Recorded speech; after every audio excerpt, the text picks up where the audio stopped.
హర్ ఘర్ తిరంగా యాత్రలో కేంద్ర సహాయ మంత్రి బండి సంజయ్ హాట్ కామెంట్స్ చేశారు. అంబేద్కర్ రాసిన గొప్ప రాజ్యాంగంలో కాంగ్రెస్ అనేక పాపాలను జత చేసిందని ఆరోపించారు. కాంగ్రెస్ చేసిన పాపాలను బీజేపీ కడిగే పని చేస్తే తప్పుపడతారా అంటూ ప్రశ్నించారు.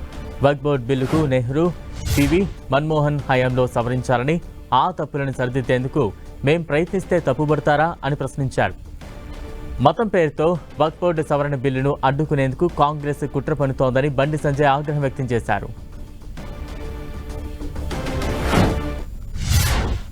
వక్ఫ్ బోర్డు సంబంధించి చట్టాన్ని ఆ రోజే నెహ్రూ హయాంలో చేస్తే తప్పు లేదు, డాక్టర్ మన్మోహన్ సింగ్ హయాంలో చేస్తే తప్పు లేదు, పివి నరసింహారావు హయాంలో చేస్తే తప్పు లేదు.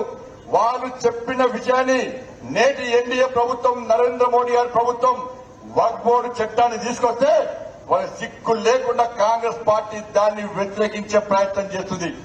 ఇలా నెహ్రూ గారు గాని, మన్మోహన్ సింగ్ గాని, పివి నరసింహారావు ఏదో చేయకుండా వదిలిపెట్టిండో, ఏదైతే చేయాలని అనుకున్న చాతగాక వదిలిపెట్టిండో దాన్ని నరేంద్ర మోడీ గారి ప్రభుత్వం తీసుకొచ్చే ప్రయత్నం చేస్తే ఇలా కాంగ్రెస్ పార్టీ మతం పేరుతోని దాన్ని అడ్డుకునే ప్రయత్నం చేస్తున్నది.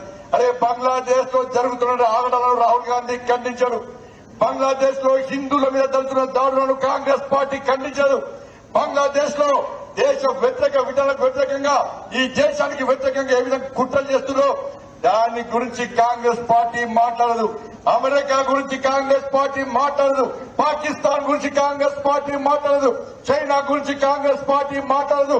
కానీ భారతదేశం గురించి, ఈ దేశాన్ని రక్షించడానికి, ప్రపంచంలో భారతదేశాన్ని అగ్రస్థానంలో నిలపాలని చెప్పి 24 గంటలు కష్టపడి పనిచేస్తున్నా నరేంద్ర మోడీ గారిని విమర్శించడమే పనిగా కాంగ్రెస్ పార్టీ రాహుల్ గాంధీ వ్యవహరిస్తున్న విధానాన్ని ఒక్కసారి ఆలోచించాల్సిన అవసరం ఉంది.